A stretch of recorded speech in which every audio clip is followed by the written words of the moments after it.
하느님 말씀을 듣고 지키는 이들은 행복하여라.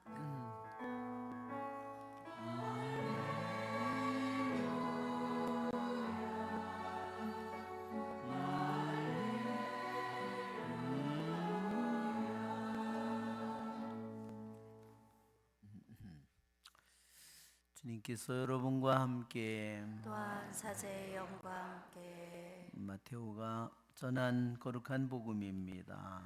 주님 영광 받으소서.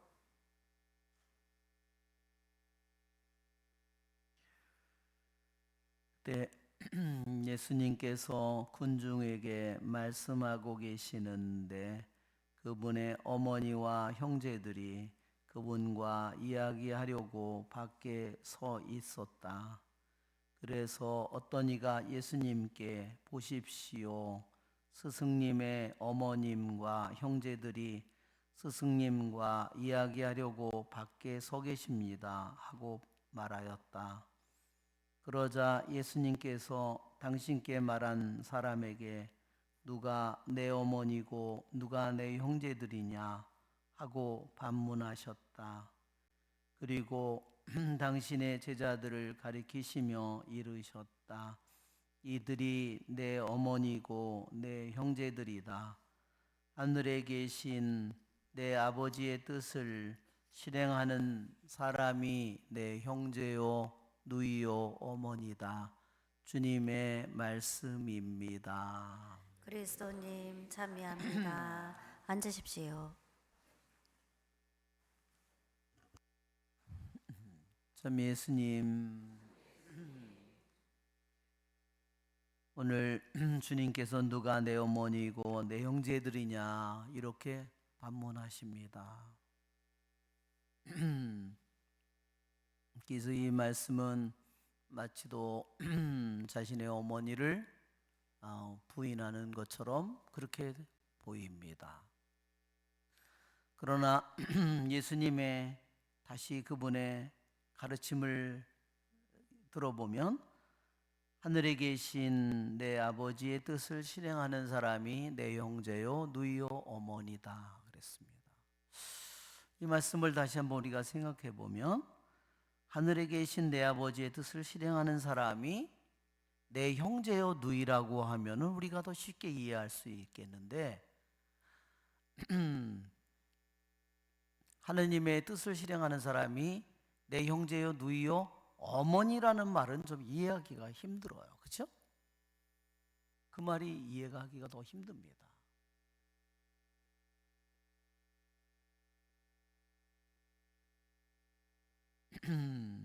그래서 예수님의 이 말씀은 우리들이 하느님의 아버지의 뜻을 실행하는 사람은 형제자매들이 된다는 것은 우리들이 쉽게 이해할 수 있는 의미잖아요. 그렇죠? 그런데 어떻게 하늘에 계신 아버지의 뜻을 실행하는 사람이 예수님의 어머니가 될까? 그것은 우리들이 이해하기가 좀 힘든 부분이다 하는 겁니다.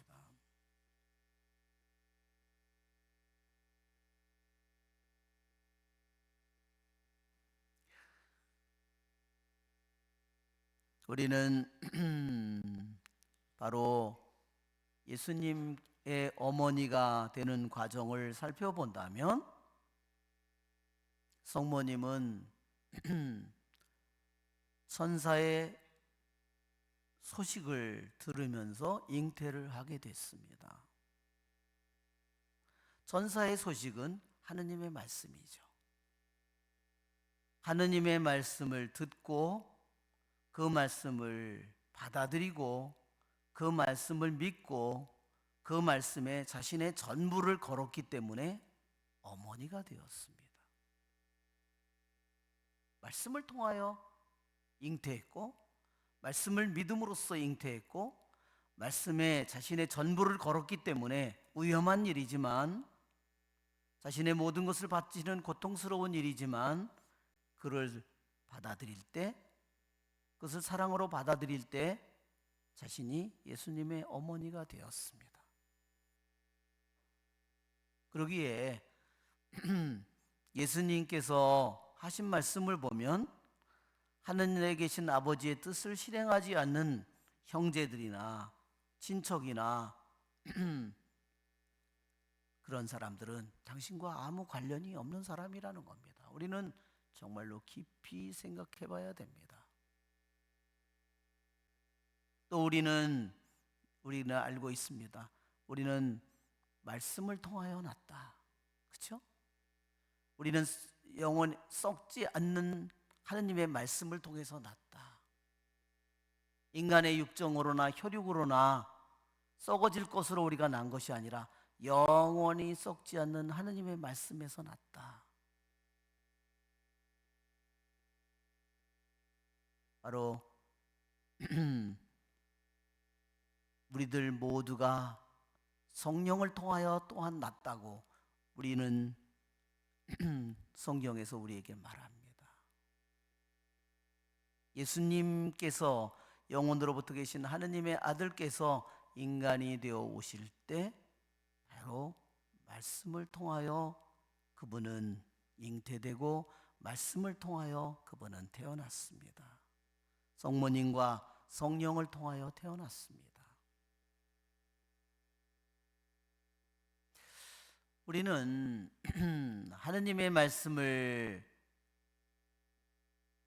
실행하는 사람이 예수님의 어머니가 된다는 이 사실에 대해서 정말로 너무나 예수님의 말씀이 너무너무나 놀라운 말씀입니다.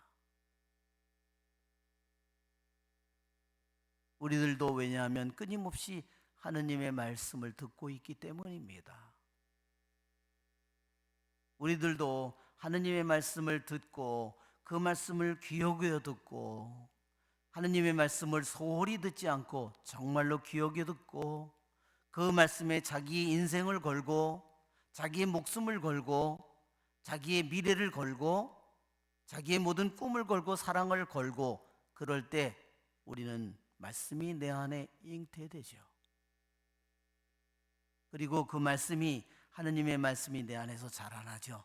그것이 바로 예수님이 내 안에 영혼으로부터 계신 로고스가 내 안에 잉태되고 태어나는 순간입니다. 그럴 때 나는 영적으로 뭐가 될까요? 나는 예수님의 어머니가 되는 겁니다. 나는 또 하나의 그리스도가 되는 거죠.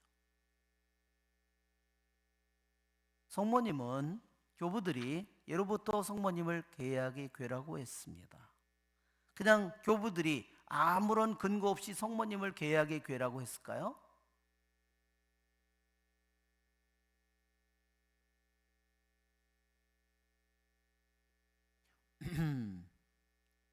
탈출기의 40장에 보면 맨 마지막에 만남의 장막, 지성소의 지성소의 천막이든 모든 것을 만들어서 축성을 하는 날, 그 만남의 장막에 모든 것을 조립을 해서 모든 것을 세워서 천막이든 지성소의 휘정이든 모든 것을 치어서 축성을 하는 날, 하늘에서 뭐가 내려와요?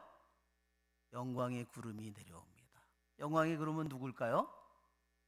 그것은 낮에는 불기둥, 낮에는 구름기둥, 밤에는 불기둥. 그것은 무엇을 의미하죠? 하느님의 영광. 그것은 성령을 의미하는 겁니다. 그 천막은 누구죠? 천막은 성모님입니다. 왜 성모님이 천막이냐? 성령이 너에게 내려오시고 지극히 높으신 분의 힘이 너를 덮을 것이다. 그 덮을 것이라는 그 단어가요, 똑같이 탈출기 40장 마지막 귀절에 나옵니다. 35절에. 그 말은 뭐냐면 성령이 너에게 내려오시고 지극히 높으신 분이, 성령과 지극히 높으신 분이 같은 말이에요. 마찬가지로 영광의 구름이 너를 덮을 것이다. 너에게 내려와서 너를 덮을 것이다. 그겁니다. 바로 거기에 구약에 나오는 천막과 거기에 나오는 내려오는 영광의 구름, 하느님의 영광, 그것이 위에는 성령이고 밑에 있는 천막은 누굴까요? 신약에서 그것이 성모님이에요. 그것만 가지고 믿기가 힘들다. 계약의 궤를 다윗이 모셔올 때, 예루살렘 성전에 모실 때 어떻게 하죠? 거기에 야르의 들에서 그것을 보았나이다. 그렇죠? 그것을 계약의 궤를 모시러 갑니다. 그 모든 기절이 성모님이 엘리사벳을 방문하러 갈 때 거기에서 사용된 모든 단어가 그대로 성모님한테 적용됩니다. 계약의 궤를 모시는 장면이 성모님이 엘리사벳을 방문하는 그 장면에 그대로 단어가 그대로 똑같이 나옵니다. 그것은 무엇을 의미하고 있는가? 성모님이 계약의 궤라는 것을 말하는 겁니다. 요한복음 1장에 하느님께서 요한복음 1장에 말씀이 사람이 되시어 사람이 되셨다 그렇게 했죠? 우리 가운데 사셨다 그러죠? 말씀이 사람이 되시어 우리 가운데 사셨다. 그 단어가요, 그리스어 단어가 뭐냐면요, 단어가 스케네예요. 우리 가운데 사셨다. 우리 가운데, 스케네라는 그리스어는 뭐냐면요, 가죽으로 만든 천을 의미하는 겁니다. 즉 무슨 뜻이냐면 말씀이 사람이 되시어 우리 가운데 천막을 치셨다 그거예요. 그 천막은 누구죠? 천막은 성모님이고 그 천막 안에 있는 계약의 궤, 새로운 계약의 돌파는 누구일까요? 그것은 예수님입니다. 우리는 교부들이 2000년 동안 이 교회를 지탱해 온 우리 교부들이 바로 성모님이 성령과 함께 성모님께서 아기 예수님을 잉태하고 아기 예수님을 데려온다는 사실을 우리는 신경으로 믿고 있습니다. 우리의 좋으신 주님을 찬미합시다. 성찬절례